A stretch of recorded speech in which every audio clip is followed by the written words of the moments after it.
your lens, through your company's lens, Nativo. I think this will be a particularly good conversation for HR folks who are rising in their careers, no matter what their background is, what they're doing now. I know Mark's done it all. But also for, ICs, professionals, whether you're an engineer or a salesperson, regardless of the skill or competency you need in HR, how do you really kind of grow in your career? What can companies do, but what can really employees do? Because it's both a push and a pull. It's not a, no one's going to hand you anything in life, at least. So I'm super excited, Mark. Thank you for making the time. Yeah, I'm excited to be here. Yeah, I think it's an appropriate topic, one that impacts HR practitioners, but also any employee in the workplace in terms of how they're thinking about their career and developing their career. And I think a good place for us to start is just to say that I think the sort of traditional sort of linear career is one of the past, right? I think we've heard a lot of thought leaders in this space sort of talk about career lattice or career jungle gym versus career ladder, because I think there's many ways to sort of navigate your career. And quite frankly, depending on your life situation and your personal situation, it's it could be a scenario for individuals based on their personal situation that their ambitions change. And that's, to me, fully acceptable. I just think about somebody that comes to mind right away is, a prior boss of mine who was nearing retirement, who wanted to go back to being a business partner. And I think, this is a CHRO, chief people officer. Wow, that's amazing. That is not wanting to go back in to become another CPO or CHRO.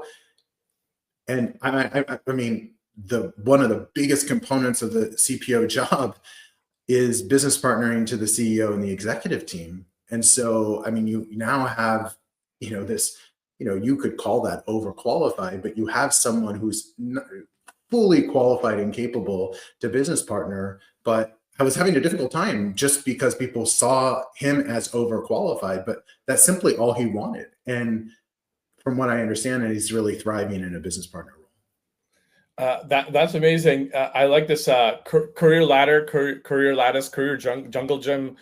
Now I'm the founder and CEO of CandorIQ, but I've also hopped around a number of times in the sense that went from engineering to finance to product, rose in the product rank to kind of founder, and it was not linear. And it was, it's been the greatest joy to kind of start a company in CandorIQ to help people with the compensation management and workforce planning and really kind of good org design. But Mark, let's click into your background. I know you've done a lot of things outside of the HR function, but also you've done learning and development. You've done total rewards. You've done recruiting. So now as a CSRO, I know you have a lot of superpowers because you're strategic, but you also know how to dive into any of these areas and really you understand them deeply, which is I think what makes you so effective. But I know your CEO loves you. I know CEOs love you in general, and there's a reason there, right? So maybe let's kind of start at the top, and if you don't mind walking us through some of your career experiences. Yeah. So for those that may be listening in now or on demand, so I'm the Chief People Officer for Nativo. I have been with Nativo for about a little less than 3.5 years, and I oversee our people, IT, and legal teams. And for those that might not be familiar with Nativo, Nativo is a leading innovator in the digital advertising space. In terms of sort of what we're known for, we've sort of set a sort of bar around how we leverage content and the richness of content in the digital sort of advertising ecosystem, and we do that while still delivering incredible measurability as you would any traditional ad. So just to put that into layperson's terms, most of the advertising that we see when we're going through the open web is pretty intrusive. And sort of we've always prided ourselves on creating a non-intrusive experience to deliver a lot of value to advertisers and publishers, but at the same time create a much more rich end user experience. And that's our niche in the digital advertising ecosystem. So my career has been certainly not conventional. I didn't start my career in HR. So I know a lot of people sort of come out of school and they knew from the very beginning that they were going to be an HR practitioner. So I started my career in the pharmaceutical sales arena.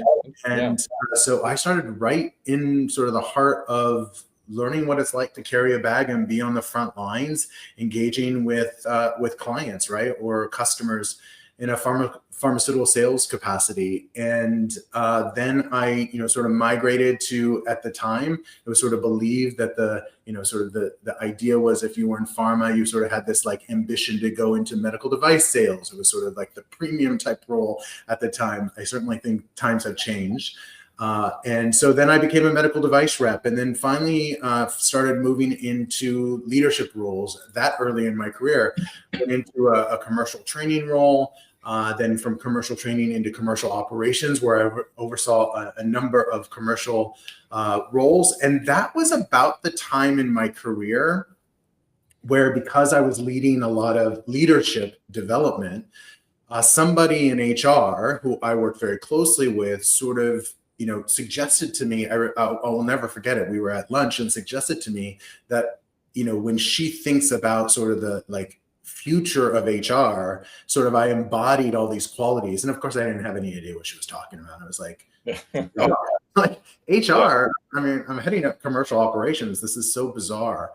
But, at the same time that we were having those conversations, I was also thinking about like the role of HR, and there was really there was no presence, and there were so many things about the workplace that were so broken. And I was thinking, are these sort of future of work or like outlandish ideas that I have, do I think that people would really embrace them? And that was around the time where I found a home and made the pivot into the sort of learning and development sort of discipline of HR. And from there, it sort of accelerated from learning and development into HR business partnering, from HR business partnering into people operations and total rewards, and then on up to chief people officer. And it's been a really rewarding experience. But it didn't come without its challenges as I made this pivot from a traditional commercial role into HR. And Mark, I know you made it seem easy, this transition, and also growing in your career. But we all know it's not easy. There's a lot of sweat and blood and hard work and failure sometimes as well. So maybe can you share some examples of challenges that you faced, and like how did you overcome them as well for our audience?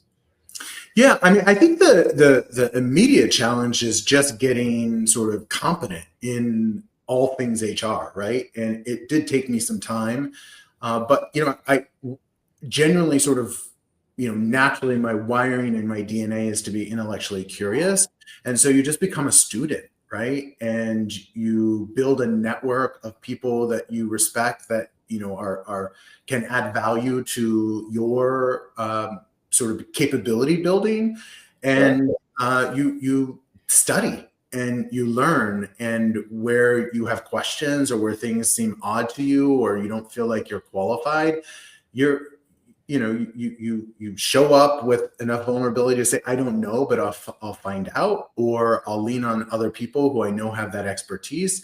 And you just sort of start building sort of that armamentarium of tools. As you get exposed to different scenarios, like, people say, if you've seen one organization, you've seen one organization. And there's a lot of truth to that, because every organization operates a little bit different. Every scenario is a little bit different. It's got nuances. But I mean, I think that was the biggest challenge, was just learning, HR from the ground up.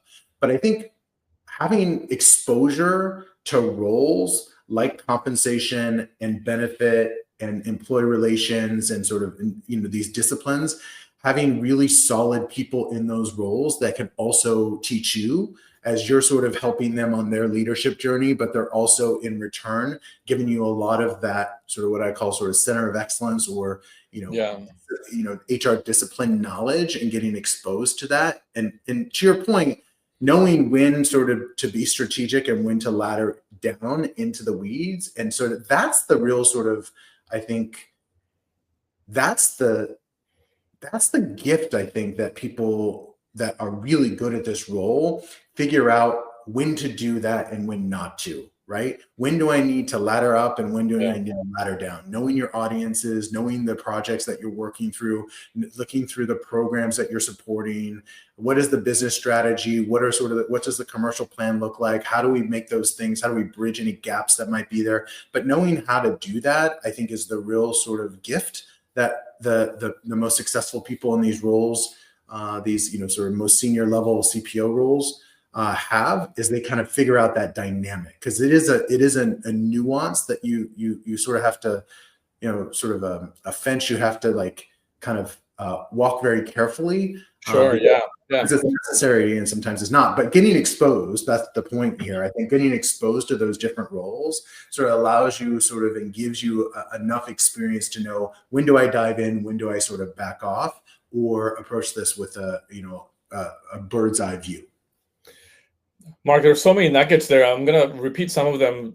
So the first thing is, like, you have to give yourself the opportunity to take those risks and chances as well, right? Like, if you stayed in your sales roles, you wouldn't have switched to learning and development and, found this amazing career. And, if you didn't go from L&D to comp, like, you wouldn't have like expanded your horizons as well. So just having that, I guess, like, attitude and mindset is the first. Like, I went through that too. Like, the first rule of entrepreneurship or starting a business is like actually starting it.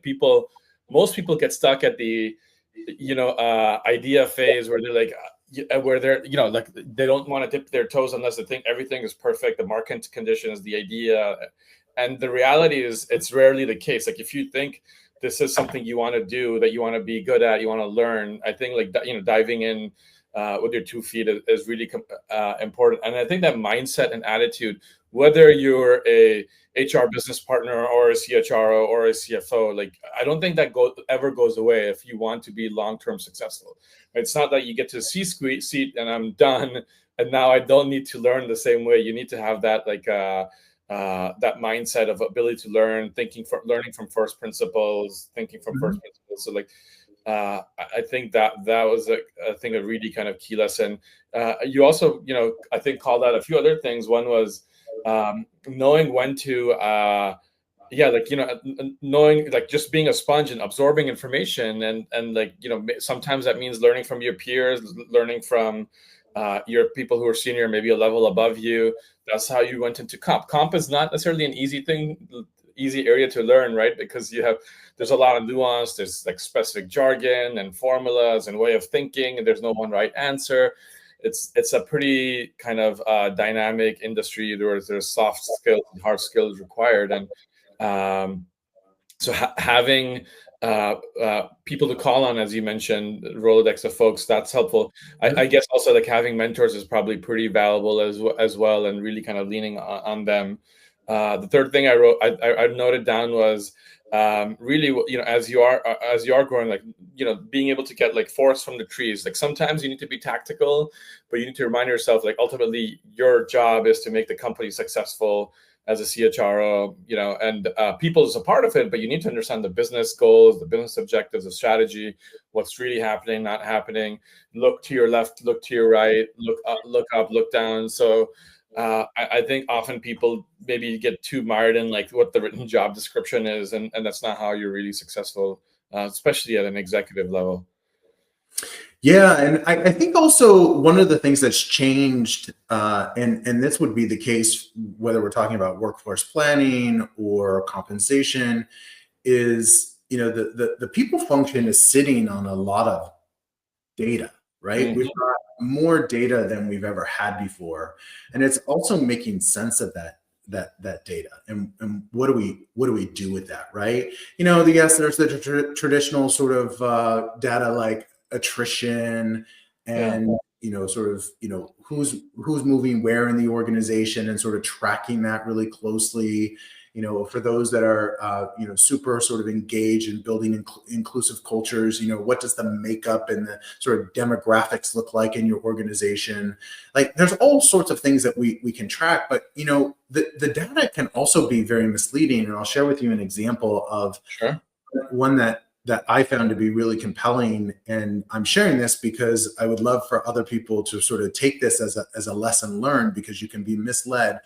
We had in an organization that I was a part of, we had ran a engagement survey.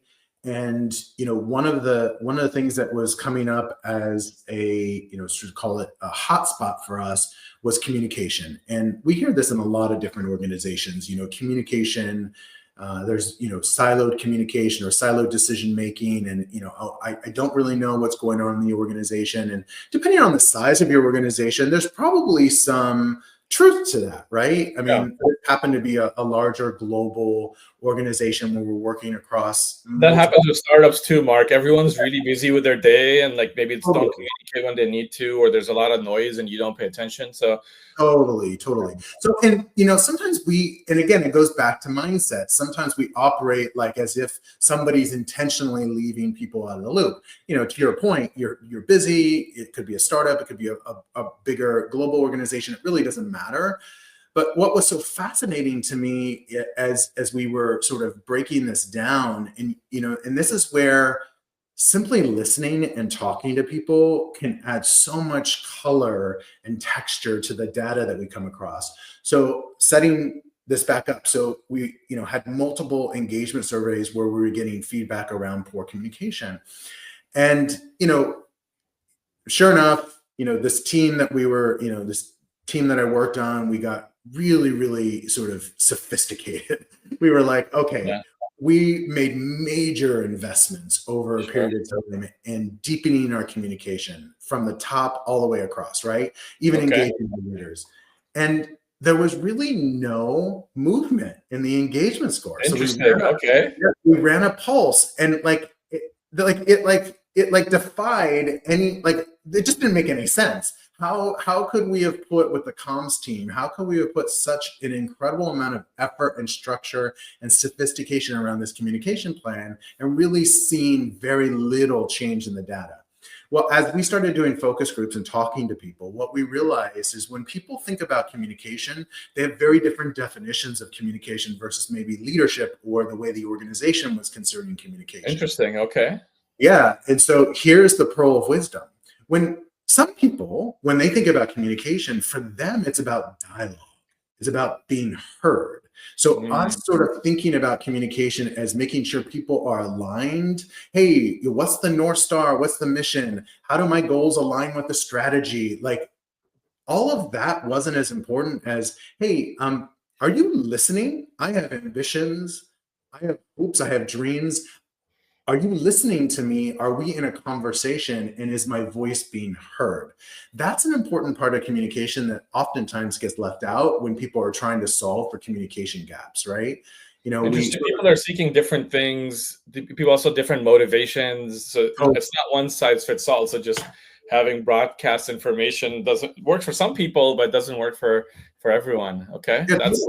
I mean, we were like full, Haris, we were full like omni-channel. I mean, we used Microsoft Teams, but it was Teams and email and leaders. And it was just, we layered on all this communication, and it's simply people want to be heard. And you know what's so interesting? Here's the other thing. We really changed our approach, and we did start doing more dialogue, and that score just really increased significantly. And what we realized in talking to people, and this is, I think, the fear that we have as people leaders, as we're enabling the business, right? We don't own culture. We help enable it. And, frankly, everything impacts the culture of an organization. Every decision, how we communicate, what we don't do, like all of that sends signals around a workplace culture.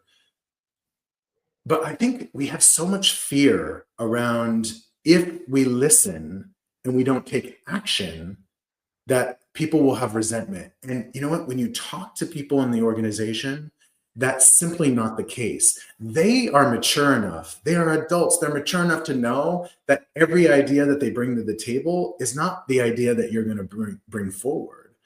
they just feel like they've been heard. And what they'll communicate to you is they'll say something like, hey, I'm thrilled that I was given an opportunity to share that idea. I realized we didn't take that forward, but I really felt heard.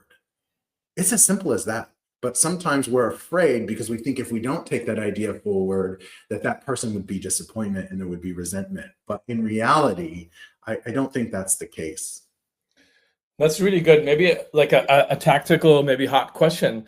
So, when you open up the dialogue, then people feel heard. Sometimes you want to take action on that dialogue and maybe like feedback or requests. And sometimes the answer is no for certain reasons, right? And so, how do you have those difficult conversations as well, like as part of that dialogue? It's easy when everything is, roses and butterflies, but that's not always the case with business. Yeah, I think it depends on what someone's bringing forward, right? And, it could be not a no. It could be just not a now, right now, right? It could be, hey, this is a really great idea, one that we should surface. It doesn't quite align with the near-term priorities, but I could see this being on our roadmap in, just call it 4 or 5 or 6 months or whatever it is. And if it completely is not aligned with where we're headed, I think it's okay to share that. That's all part of someone's development too, right? Because they may not see, they may not be party to some of the conversations that have been had about the topic. And so Sure. they're missing context, so they're missing information. So that's where we can be that connective tissue as leaders, as both people leaders as well as leadership in a business, is you can bring that sort of connective tissue and help them see. And quite frankly, what I found is the more you sort of invest in being that connective tissue in the organization, the more context people have, and they shift. You can see the light bulbs. Ah, I see. Oh, I understand. You'll see that happening, and you can see it in the body language, because if people don't really understand, you can feel the resistance, you can feel the friction in the conversation. But when the light bulbs start going off, you can see it in the body language. Regardless of whether you're working remotely or not, you can sense it through a Slack conversation. But these conversations are mostly happening, for us at least, on Zoom, where we sort of really sort of embrace the idea of being on camera, and we can see each other's body language even when we're working in a distributed way. Or for companies that have adopted the Looms and the videos, there's another way to be able to communicate asynchronously for those who have adopted those types of technology. That's super helpful, especially now in a remote first world, or hybrid world as well. Like, I think that's some good tactics there. Mark, maybe let's shift gear into like the HR function and advice and guidance you have there. Let's start with your organization, Nativo, and what does your team look like in general? Like, what are some of the types of roles that you have in your organization? What do they do? Let's start there, and then we can click into like career paths and what you do to nurture and help them grow, and what do those folks do to grow as well? Yeah, great question. So we're a fairly small team, and I'll just focus on not the legal and IT, but I'll just focus on my core people team. We just made some changes to the team, but we've historically had someone really focused on recruiting. We've had a HR business partner that also looks after employee relations, and then someone who looks after total rewards and our HR systems. Gotcha. And quite frankly, because of the small nature of our team, we sort of all take on a lot of responsibilities, and there's a lot of overlap in terms of, hey, you know what, I've got the bandwidth, let me pick that up, right? Even if it's not, to your point, it's not part of the job description.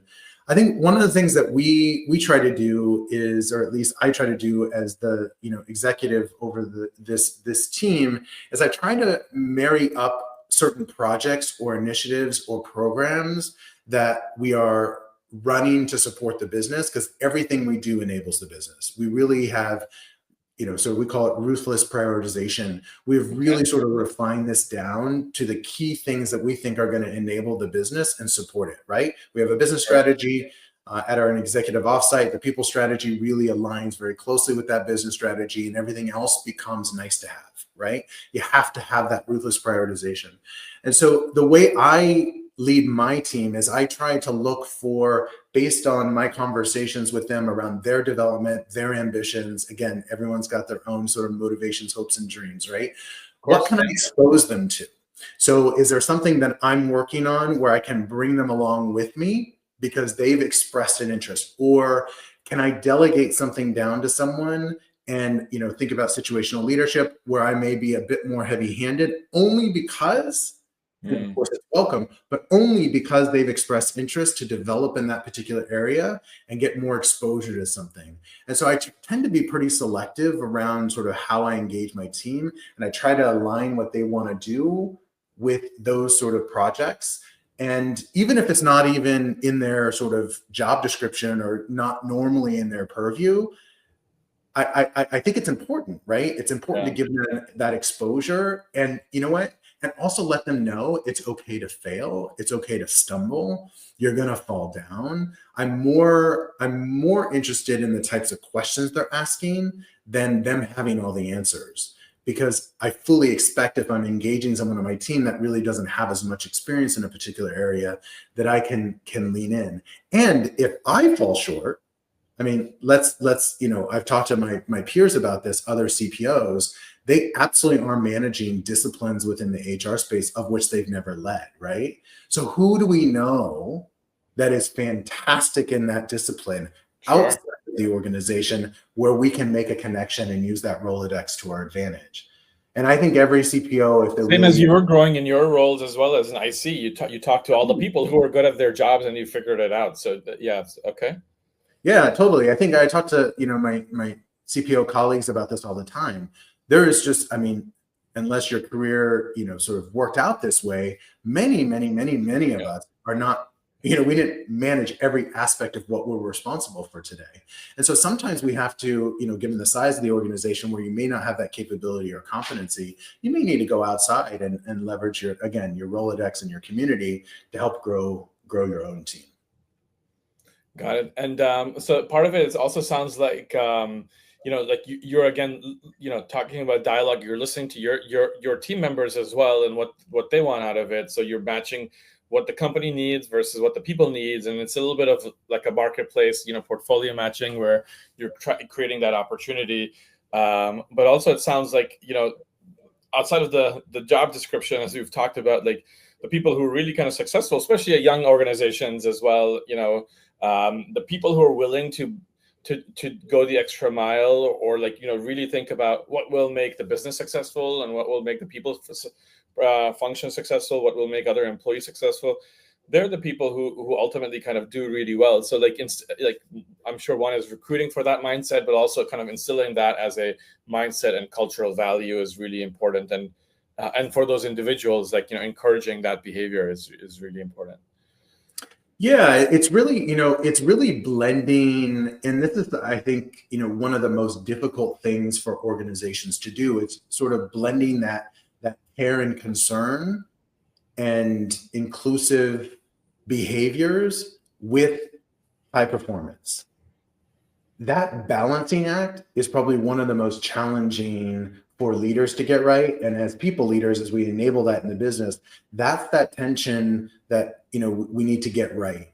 I just think about sort of, systemic things that we've changed. Like, for example, when we have someone that goes out on parental leave and comes back, we've got a transition for return to work. And that helps enable sort of, ensuring people who maybe historically may have left the workforce, helps them sort of ease back into work and helps them ramp faster, right? Because they're sort of easing back into being out. That has helped us, right? We have seen people who have used that program really ramp faster rather than sort of drinking from a fire hose and being completely overwhelmed and trying to figure out how they're going to manage their sort of lifestyle with work, which is really overwhelming. So sometimes going a little slower up front is actually what accelerates their long term, even though it might be counterintuitive. That's right. So it's those types of things that are like that balancing act of, trying to figure out the right level of inclusion while still ensuring that we are driving sort of clarity around expectations, accountability, holding people accountable, and driving performance. Because I think if you start to take your foot off the gas pedal on making sure that those things are clear, like it's very clear as to why someone's doing what they're doing, and there's a link between what they do every day and the business strategy. I think you're at risk for stumbling on performance or facing some performance headwinds. And Mark, like you mentioned setting goals and KPIs, do you also have frameworks that you've also defined that help people kind of understand what they need to be doing? Like curious to get your take there.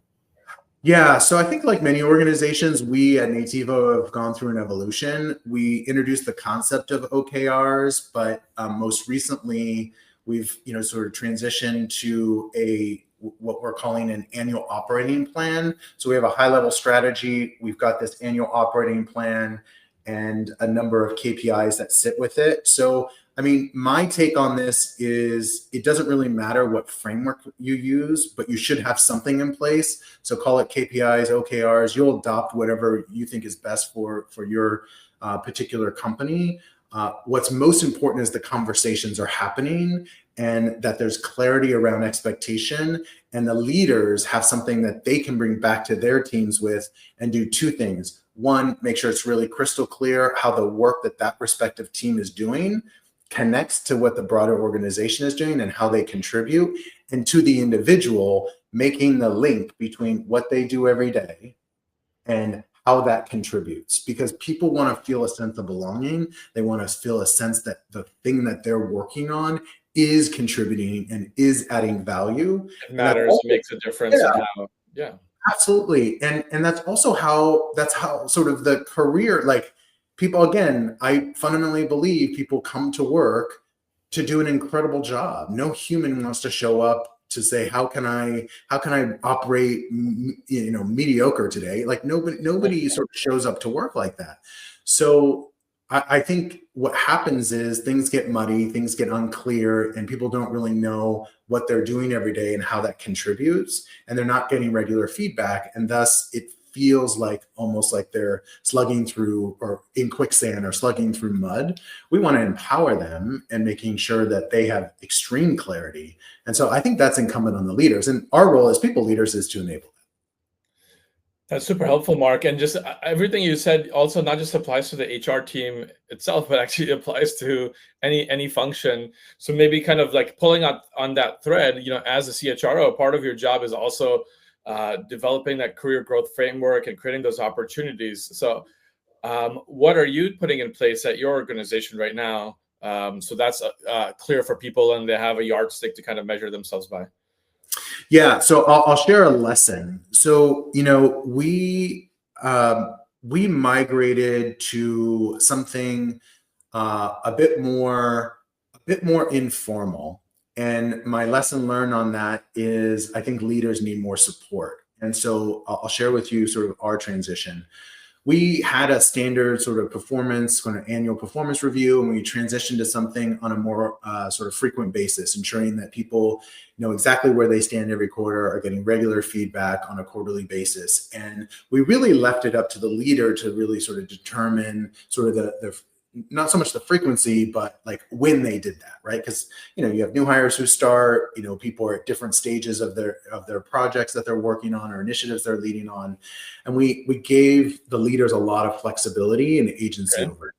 What we're realizing is we need to bring a bit more structure to it, and then we're also infusing competencies. So we've just adopted a new platform that we're rolling out this year, where both leader and direct report are going to align on the series of competencies that are related to their specific role, and they're going to rate themselves and then specifically to the competency. So not just a conversation around performance, but based on the competencies for that role, do the leader and the direct report, are they aligned in terms of where they believe they are in those various competencies, whether it be a growth mindset or, team development, depending on the type of role in the organization. And so that's something new that we're bringing to the table this year, and we're formalizing these conversations. So now we're going to dedicate a week at the end of every quarter where we sort of recalibrate and we reflect back on the previous quarter. How do we track, right? How are you feeling about things? How'd you track? And then where are you going? And then at least a couple of times a year, we're going to be having the development conversation. But those performance conversations, we're going to move from something a bit more informal to a bit more formal. And Mark, maybe this might be a basic question for you, but for our audience, just to kind of level set them, what are competencies and what are skills, like, and what's the difference between them? Yeah, I mean, I think one of our fellow customer advisory board members recently posted something on LinkedIn about skills, and skills. It's very interesting because someone said the half-life of skills is shrinking Okay. by the minute, right? Sure. I think our colleague is absolutely right, and I give him a lot of credit for posting this. I think skills are becoming outdated, and our traditional models of how we skill build are part of probably the challenge that a lot of organizations are facing.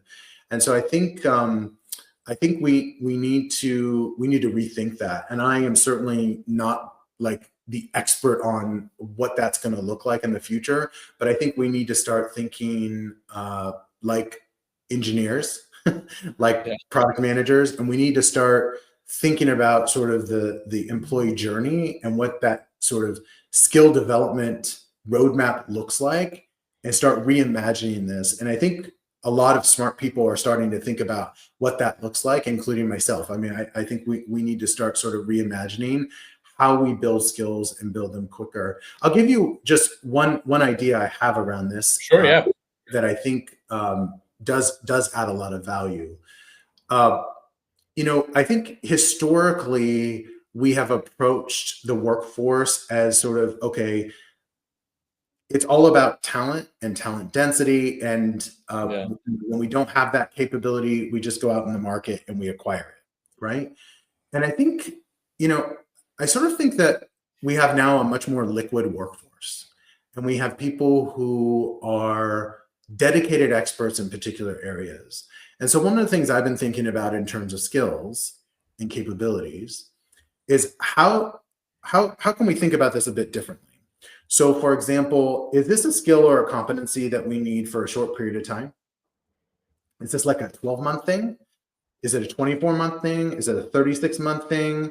Are these capabilities that we need as a sustainable part of the business? Or should we be leveraging someone fractional? Or should we be leveraging a partner for the next 2 years? We need to sort of think differently about this, because look, if it's a short-term endeavor, quite frankly, you could grab a fractional expert, bring them in, and now you've got some cross-fertilization going on in terms of skills. Or there could be someone inside of the business that sits in a functional area that's adjacent to this, that may be able to add a lot of value, brings a lot of texture and color in terms of their growth and development, adds a lot of value to the business because it's only needed for a short period of time. So this idea of going outside, fractional, bringing that capability inside, again, cross-fertilizing across the broader business or certain segments, depending on what we're talking about here. I just think we need to reimagine. I mean, the natural, the natural, like, I think approach or natural sort of tendency is, oh, let me just go hire that person. I'm not necessarily sure that that's the right approach. And so I think that's one way we can solve this potential skills gap that our colleague highlighted, because again, it's accelerating at such a pace that I don't know that it is always in the best interest of the company, unless it's one of those sustainable skills or capabilities that we want to keep on board. I'm not sure if that's sustainable long-term.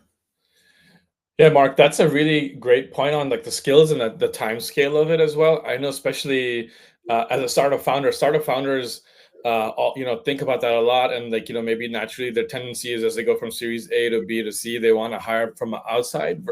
So that's like one angle. Just, if even founders thought about this a longer time horizon and thought about the team as a portfolio so that people can lean in, or sometimes use fractional work, I think, we'd be able to kind of hire the best people and retain them for the long term. So certainly from a founder perspective, I see that on a day-to-day basis, but also what you said is true for any growing company and fast growing company where the needs and requirements are changing. So that's amazing. I think framing around skills and the timelines around it as well. Not something I thought about that deeply. So that's another I guess like a nugget of wisdom that you shared with us today. I know we have like only 2 minutes left. So What are some of the, so as an HR leader, we talked about individuals, we talked about the HR team, we've talked about people in general. So as an HR leader, your job is, yes, to manage inwards the people function, but look left and right and top and bottom, as you've mentioned as well. So how do you do that? Are there processes, tools, and other things that you leverage to kind of be successful? Like, tell us about that as well. Yeah, I think I think this is where having incredible partners like a CandorIQ or others can be very valuable, right? Because you only have so many resources in the people function, and so we've got to really put a lot more tools and resources in the hands of leaders where the relationship actually exists, right? There's typically a very strong relationship between the leader and their team. And the more we can equip leaders with insight into what is going on with their respective teams, the better, right? And again, we can't do the leader's job, we can enable it. And so thinking about tools and resources that you can put in place for them and create an incredible sort of end user experience. I'll share with you sort of one of my observations, and this probably was a result of COVID, is I saw this like what I call sort of platform proliferation. Sure. Say that a couple times quickly, but platform proliferation. We just saw all these different platforms, and I think a lot of us try to solve it through sort of back end, sort of APIs, this system talking to this system. And I think that created a lot of disparate sort of experiences for people in the organization. And so I think the more we can refine that down to a core set of systems that the leaders are engaging with on a pretty regular basis. So just using compensation as an example, I mean, there's really no reason why a leader shouldn't know exactly what someone's compensation is, where they sit in the range associated with that particular role. What does leveling look like in the broader organization? And, how can I ensure that I'm rewarding my top performers? And I should be given discretion to do that. And they should have a system to be able to enable that, right? So that we're just not peanut butter spreading the approach that everyone gets a 3% merit increase this year. That's not really, again, if that's aligned to your compensation philosophy, great. But if you've got a pay for performance philosophy, then we need to enable that. We need to have a system in place that enables them to have that level of transparency. And then this is where the people function can come in terms of how we calibrate to ensure there's some, fairness and equity to the way that leaders are approaching this. But look, if you've got that dialed in and you're putting the systems in place and the infrastructure in place to support leaders, you can scale much more effectively. Thanks for the nudge there, Mark. Also, I think as you called out, managers want more data. HR, the role of HR has evolved a lot. It's very data centric now, and so we certainly strive to do that, where we want to pull data across all the different systems and provide insights and analytics, and not just point in time when you're hiring someone or at a comp cycle, because usually sometimes that can be too late, but on an ongoing basis. So like really try to give people teams and finance teams superpowers. So that's certainly aligned to how we think and the vision as well. I know we're at time, and we had a wealth of knowledge shared from Mark, and a lot of anecdotes as well. I'm going to recap like a few of the things, and I know I'm going to not cover all the amazing things that we were able to cover today, but one was just from a career growth perspective. Like, I think it starts with the person having that mindset of learning, thinking from first principles, putting themselves in opportunities where they feel uneasy sometimes, so they can really push and learn, reaching out to their networks and mentors, and kind of absorbing information that way. Leaning, and then from there growing, leaning into like different roles and opportunities, not just thinking about your job description, but really thinking about what's going to make the company successful, what's going to make the people successful, what's going to make me successful in my role in the long term, and kind of having that mindset is really key. And then for people leaders and people teams, thinking about what the CFO is thinking about, what the CEO is thinking about, what the business cares about, right? Because ultimately, even a CHRO is not just a people leader; they're a business leader, right? And people is the means through which they will enact a lot of it, but ultimately, like, the goal is to make the business successful and the people successful as a part of it. And I know you mentioned that, tools and processes that you can leverage as well, which is I think very relevant. But Mark, any parting advice you want to share? Anything that we didn't cover you think that's really important for our conversation here? Yeah, I mean, the only thing I'd leave everyone with is I think for those of us who are in the people leader space, there's been no shortage of ups and downs, right? And there's a lot going on outside of our organizations, and as we can expect, as we're asking people to bring their whole selves to work, and they're going to bring a lot of what's happening outside of the organization potentially into the organization. And I think that us being, sort of cognizant of how that's sort of creeping into our organizations and how that might manifest. And, again, organizations have come out and sort of clearly said that, their role maybe is not to take a political point of view, and that's fine. But how we're supporting people in terms of navigating some of the pressures they may be feeling, both inside and outside the organization, I think is a role that we can play. And it's something that we can do to add a lot of value, to get the best out of people, to help them reach their full potential. So I would say, I would leave everyone with, let's not underestimate the impact of that. And then two, I think one of the superpowers that, we do bring to the table. And I think a lot of this can show up in how we adapt as a people leader community is, again, being that connective tissue. I think I've said that a couple of times. I think we can bridge the gap. And as long as we're speaking the language of the business and we're being solid sort of citizens inside the company, I think we can help bridge that gap. And especially when there's disconnects, we can be, again, that connective tissue. And I think that's a way we can add a lot of value as we move forward. Mark, that's probably the best place to stop, with very real world advice and very timely. So thank you so much for sharing your history and your past, and walking through that, and sharing so many amazing nuggets here today for our audience. So Mark, just thank you so much. Yeah, thanks for having me, Haris. I hope that was helpful. Absolutely. Bye. Okay, take care. Bye-bye.